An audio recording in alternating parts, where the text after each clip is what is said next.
मेरे प्यारे छात्र छात्राओं, मैं आर के पंकज चैंपियन कोचिंग सेंटर के इस मंच पर आप सभी बंधुओं का हार्दिक स्वागत करता हूं। मेरे प्यारे मित्रों, पिछले वीडियो में मैंने आपको फल और इसके प्रकार के बारे में संक्षेप में जानकारी देने का प्रयास किया था, जिनमें वातावरणीय कुछ कारण की वजह से मुझे बीच में ही वीडियो को समाप्त कर देना पड़ा, जिसका मुझे खेद है। अब मैं फल के इस टॉपिक को अपने दूसरे पाठ के द्वारा आपके सामने पूर्ण करने का प्रयास कर रहा हूं।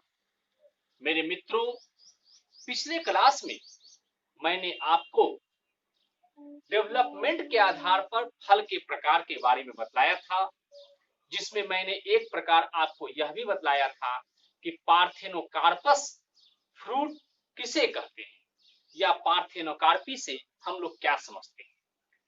पार्थेनोकार्पी, जिसका मतलब अनिषेक फलन होता है, यह एक ऐसी प्रक्रिया है जिसमें बिना निषेचन के फल का निर्माण किया जाता है और ऐसे फल बीज रहित होते हैं, अथवा हम यह कह सकते हैं कि ऐसे फलों में क्रियाशील बीजों का अभाव होता है। मैंने यह भी आपको बतलाया कि अनिषेक फलन 3 प्रकार के होते हैं, जिसमें पहला मैंने आपके सामने कल बतलाया था कि पहला जेनेटिक पार्थेनोकार्पी होता है। जेनेटिक पार्थेनोकार्पी के बारे में मैंने यहाँ विस्तार से नहीं लिखा है।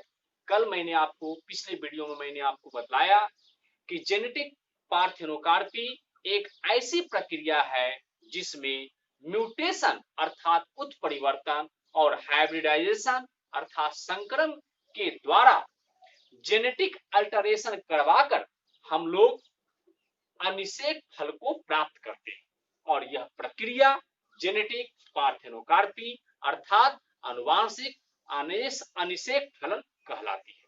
उसमें मैंने आपको बतलाया कि इसके अंतर्गत सेब की अनेक प्रजातियां, केला, अनानास इत्यादि आते हैं। आज मैं आपके सामने इसका सेकेंड पॉइंट बतलाने जा रहा हूं। मैंने सेकेंड बी में लिखा है इन्वायरमेंटल पार्थेनोकार्पी। नाम से ही हमें स्पष्ट हो रहा है इन्वायरमेंट मतलब पर्यावरण। तो जो पर्यावरण के द्वारा किया जाता है, जिसमें पर्यावरण के विभिन्न फैक्टरों की भूमिका रहती है, उसके द्वारा जब अनिषेक फल तैयार होते हैं तो इस प्रक्रिया को हम लोग क्या कहते हैं? Environmental parthenocarpy. मैंने यहाँ लिखा है यह कम तापमान, पाला, कोहरा से प्रेरित अनिषेक फलन होता है। इसका एग्जाम्पल पियर नाशपाती से हम लोग कहते हैं, टोमेटो टमाटर, चिल्ली मिर्च, ऑलिव, जैतून इत्यादि इसके अंतर्गत आते हैं। सी में मैंने आपके सामने स्पष्ट किया है केमिकली इंड्यूस्ड पार्थेनोकार्पी। केमिकली मतलब रासायनिक या रसायन, इंड्यूस्ड मतलब प्रेरित, पार्थेनोकार्पी अर्थात अनिषेक फलन, रसायन प्रेरित अनिषेक फलन। ऑक्जीन, जिबरेलिन, ये क्या है मेरे मित्रों? हार्मोन जो होते हैं ना, हार्मोन पौधे में अलग पाए जाते हैं और जंतुओं में अलग पाए जाते हैं। जंतुओं में हार्मोन इंडोक्राइन ग्लैंड से अंतःस्रावी ग्रंथियों से निकलती है, जबकि पौधे में जो हार्मोन पाए जाते हैं उसे हम लोग फाइटो हार्मोन कहते हैं। इसके अंतर्गत auxin, gibberellin, cytokinin, abscisic acid, ethylene, traumatin, florigen इत्यादि हार्मोन आते हैं। उन्हीं में से ऑक्सीन और जिबरेलिन ये ऐसे हार्मोन हैं जिसको कम मात्रा में अगर हम फूलों पर छिड़काव कर देते हैं तो उसके वजह से वह फूल जो है अनिषेक फलन करके रसायन की मदद से वह क्या कर देता है? फल का निर्माण कर देता है। एग्जाम्पल मैंने बताया है टमाटर, अंगूर, कुकरबीट, नींबू, स्ट्रॉबेरी, ब्लैकबेरी, अंजीर। ये सारे आपको डेवलपमेंट के आधार पर, ओरिजिन के आधार पर फलों के प्रकार हो गए। अब मैंने अगला आपके सामने प्रस्तुत किया है types of fruit based upon structure, अर्थात रचना के आधार पर, उसकी बनावट के आधार पर जो फल के प्रकार होते हैं वह कितने होते हैं। इसमें भी आपके 3 प्रकार आते हैं मेरे मित्रों, जिसमें पहला है सिंपल फ्रूट, दूसरा है एग्रीगेट फ्रूट और तीसरा होता है कंपोजिट फ्रूट। तो पहला मैंने लिखा है सिंपल फ्रूट। ये सारे जो टॉपिक है ना, इनको विस्तार के साथ इंटर के 11th क्लास में पढ़ने का है। यहाँ मैं उन्हीं बातों की चर्चा कर रहा हूँ जो 12th के दृष्टिकोण से आपके लिए आवश्यक है। सिंपल फ्रूट, सिंपल फ्रूट का मतलब होता है सरल या एकल फल। यह सिंगल साइन कार्पस ओवरी वाले फूल से विकसित फल होते हैं। फलावरण के शुष्क यानी सूखा या मांसल अर्थात गूदेदार के आधार पर यह 2 प्रकार का होता है। कौन कौन से 2 प्रकार होते हैं? ड्राई फ्रूट्स और फ्लैशी फ्रूट। ड्राई फ्रूट जिसको हम लोग शुष्क फल कहते हैं। ड्राई फ्रूट्स में सिंपल सी बात है, इसके शब्द से ही हमें पता चल रहा है कि यह फल जो होंगे, इनके फलावरण जो होंगे वो कैसे होंगे? सूखे होंगे, शुष्क होंगे। इसका एग्जाम्पल मूंगफली, सरसों, मटर, सेब, भिंडी, धतुरा, कैप्सेला, सिंघाड़ा, गेहूं, लीची, काजू इत्यादि बहुत सारे हो सकते हैं। सेकेंड मैंने फ्लैशी या सक्सीलेंट फ्रूट बताया। सक्सीलेंट या फ्लैशी फ्रूट का मतलब होता है मांसल अथवा गूदेदार फल। इसका एग्जाम्पल है आम, अमरूद, संतरा, बेर, खीरा, टमाटर, अंगूर, केला, सेब, नाशपाती, अनार इत्यादि। अब सेकेंड मैंने एग्रीगेट फ्रूट मतलब पुंज फल। पुंज फल वैसे फल जो समूह में होते हैं, एक साथ रहते हैं, छोटे छोटे फलों के रूप में होते हैं, यानी फलक के रूप में रहते हैं।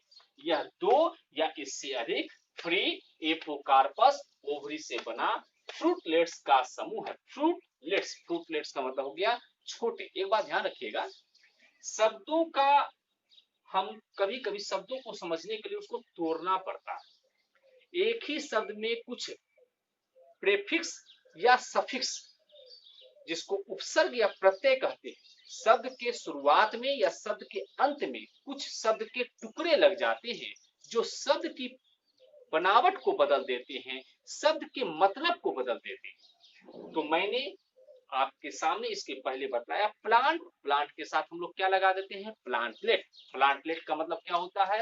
पौधे का छोटा रूप।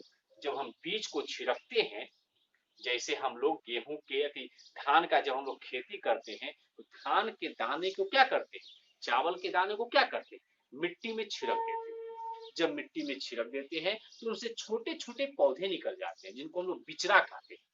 उन छोटे छोटे पौधे जिसको साइंटिफिक व्यू से हम लोग प्लांटलेट या सीडलिंग के नाम से जानते हैं, उनको निकालते हैं और कीचड़ या दलदली जिसमें ज्यादा पानी रहता है वैसी मिट्टी में हम उन छोटे छोटे पौधों को थोड़ी थोड़ी दूरी पर लगाने का काम करते हैं। तो पौधे का छोटा रूप क्या कहलाता है? प्लांटलेट।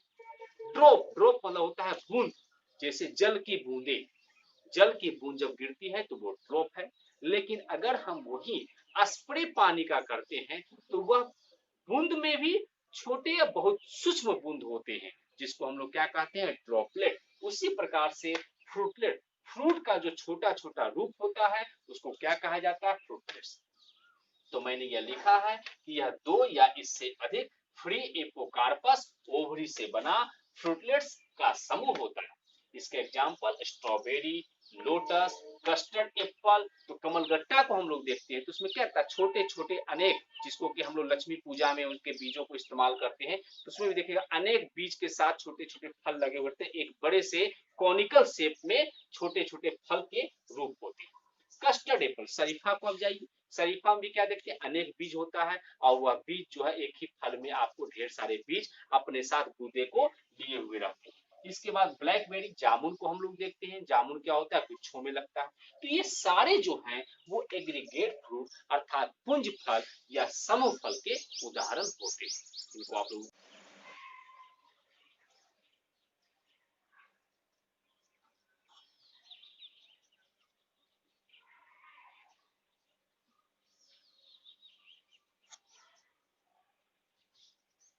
मेरे दोस्तों, मैंने इसके पहले आपको सिंपल फ्रूट और एग्रीगेट फ्रूट के बारे में बतलाया। सिंपल फ्रूट में मैंने बोला कि यह एक ओभरी से बना हुआ एकल फल होता है जो शुष्क या गूदेदार होता है, जिसका एग्जाम्पल मैंने आपके सामने रखा, अखरोट है या आम है। और दूसरा मैंने एग्रीगेट फ्रूट बताया। एग्रीगेट फ्रूट में मैंने बतलाया कि यह जो फ्रूट्स होते हैं वह कई सारे छोटे छोटे फलों के समूह होते हैं, जिसको कि हम लोग पुंज फल के नाम से जानते हैं। उसमें मैंने आपको स्ट्रॉबेरी का एग्जांपल दिया। स्ट्रॉबेरी जो बाजार में हम लोग को मिलता होगा, आप लोग देखते होंगे, हम लोग बहुत सारे टॉफी खाते हैं या चॉकलेट खाते हैं या बहुत सारे हम लोग जो आइसक्रीम का इस्तेमाल करते हैं तो उसमें स्ट्रॉबेरी फ्लेवर बराबर हम लोग इस्तेमाल करते हैं, बोलते हैं स्ट्रॉबेरी फ्लेवर का हमें दीजिएगा। स्ट्रॉबेरी जो होता है वह आपको खाने में थोड़ा सा खट्टापन लिए हुए रहता है। तीसरा, मल्टीपल या कंपोजिट फ्रूट, जिसे हम लोग संग्रथित फल कहते हैं। यह जो फूल होता है यह पूरे पुष्पक्रम से बना हुआ रहता है, पूरे इन्फ्लोरेसेंस से बना हुआ रहता है। अब इन्फ्लोरेसेंस यानी पुष्पक्रम क्या है? 11th क्लास में आईएससी में हम लोग को पढ़ना है कि किसी भी तने अथवा शाखा पर फूल जिस क्रम से, जिस व्यवस्था के साथ लगे हुए रहते हैं, यानी उनका एरेंजमेंट जो होता है, सिटिंग एरेंजमेंट होता है, व्यवस्थित रहने का जो क्रम होता है, उसे हम लोग क्या कहते हैं? पुष्पक्रम कहते हैं। तो मैंने यहाँ लिखा है कि यह पूरे पुष्पक्रम से विकसित फल होता है। एग्जाम्पल में है मूलबेरी, जिसको सहतूत के नाम से हम जानते हैं, तूत के नाम से जानते हैं, और यह बाजार में मिलता है, खाने में खट्टा लगता है। यह कैटकी इन्फ्लोरेसेंस है जो नीचे पेंडुलम की भांति झूला हुआ रहता है। पाइनएप्पल, जिसको अनानास कहते हैं। फाइकस, फाइकस यानी बनियान अर्थात बरगद हो गया। पीपल हो गया। फिग यानी अंजीर हो गया। अंजीर का इस्तेमाल हम लोग को जो जन्म घूंटी मिलता है, बच्चों को जो पिलाया जाता है, उसमें फिग मिलाया जाता है। जैक फ्रूट, कटहल हो गए, ये सभी जो है वो मल्टीपल या कंपोजिट फ्रूट के उदाहरण हैं। आपके फल के प्रकार मित्रों समाप्त हो चुके हैं। अब उनसे संबंधित कुछ ऑब्जेक्टिव जो होता है वह मैंने यहाँ पर दर्शाने का काम किया है। पहला आपको ऑब्जेक्टिव में मैंने मेंशन किया है कृत्रिम परिपक्वन, या हम लोग कह सकते हैं कि फलों को कृत्रिम तरीके से पकाने के लिए हम लोग एक प्रकार के हार्मोन का इस्तेमाल करते हैं। बाजार में कार्बेट, कार्बेट के नाम से लोग इसको बोलते हैं, ग्रामीण भाषा में इसको या बोलचाल की भाषा में इसको कार्बेट कार्बेट कहा जाता है। तो कृत्रिम परिपक्व हमने बतलाया था कि पौधे में बहुत सारे जो है आपको हार्मोन पाए जाते हैं, जिसको फाइटो हार्मोन या प्लांट हार्मोन के नाम से जानते हैं, जिसमें auxin, gibberellin, cytokinin, abscisic acid, ethylene, ये सारे मुख्य होते हैं। इसके अलावा भी ट्रोमेटिन, फ्लोरिजेन इत्यादि होते हैं। तो उसमें इथिलीन जो है वह एक प्रकार का गैसीय अवस्था में एकमात्र ऐसा पादप हार्मोन है जो गैस के रूप में पाया जाता है, गैसीय अवस्था में पाया जाता है। तो इथिलीन C2H4 का इस्तेमाल हम लोग फलों को पकाने के लिए, कृत्रिम तरीके से पकाने के लिए या उसको परिपक्व करने के लिए इस्तेमाल करते हैं। यह व्यापारिक रूप में इथेनॉल 2 क्लोरोइथाइल फास्फोरिक एसिड के नाम से मिलता है। दूसरा मैंने लिखा राष्ट्रीय फल। भारत का राष्ट्रीय फल क्या है? तो भारत का राष्ट्रीय फल आम है, जिसका बोटनिकल नेम मैंगीफेरा इंडिका होता है। लार्जेस्ट फ्रूट एंड सीड, यानी सबसे बड़ा फल और बीज कौन सा है? तो लोडिएसा मालडिविसा, जिसे हम लोग डबल कोकोनट के नाम से जानते हैं, यह सबसे बड़ा और इस फल के बीज भी सबसे बड़े होते हैं। इसका औसत वजन कितना होता है? लगभग 18 किलोग्राम होता है। फलों के अध्ययन को यानी स्टडी ऑफ फ्रूट, फलों के अध्ययन को क्या कहते हैं? पोमोलॉजी कहते हैं। और लास्ट में मैंने यहाँ दर्शाया है कि कुछ कुकुरबीट में तीखापन, खीरा हम लोग खाते हैं, ककड़ी हम लोग खाते हैं, तो कुछ कुकुरबीट में तीखापन यानी बीटरनेस का कारण जो है क्या होता है? उसमें मौजूद ट्राइटेरपेन्स नामक एक प्रकार का रसायन होता है। इसके मौजूदगी के कारण वह जो है कुकुरबीट, खीरा, ककड़ी इत्यादि खाने में तीखा लगता है। तो इस प्रकार से आज मैंने आपको फ्रूट के द्वितीय पाठ के द्वारा फल को पूर्ण रूप से सेकेंड ईयर के व्यू से समझाने का, आपके सामने रखने का प्रयास किया था। आप इसे बढ़िया से पढ़ें, समझें और मेरे पिछले जो फ्रूट्स के वीडियो हैं उसको भी इसके साथ ज्वाइन करके, लिंक करके एक साथ देखने का काम करें, तब आपको यह समझ में अच्छे प्रकार से आ पाएगा। इससे संबंधित और भी बहुत सारी बातें होती हैं, विस्तार से हमें इसे 11th क्लास में पढ़ना है। इसे आप लोग उतारें और अगले क्लास में मेरे मित्रों मैं आपके बीच पॉली एम्ब्रायोनी, जिसे हम लोग पॉली मतलब अनेक, एम्ब्रायोनी मतलब भ्रूण, अनेक भ्रूण जिसको हम लोग बहुभ्रूणता कहते हैं, इस टॉपिक को लेकर आऊंगा और वह मेरा आपके सिलेबस 12th क्लास के सिलेबस का पौधे से संबंधित अंतिम टॉपिक होगा। और इसके बाद मैं 2 वीडियो आपके बीच में ऑब्जेक्टिव लाऊंगा और फिर ह्यूमन रिप्रोडक्शन को स्टार्ट करूंगा। आशा करते हैं आपका भविष्य, आपका आने वाला कल उज्जवल होगा। मेरी शुभकामनाएं आप लोगों के साथ हैं।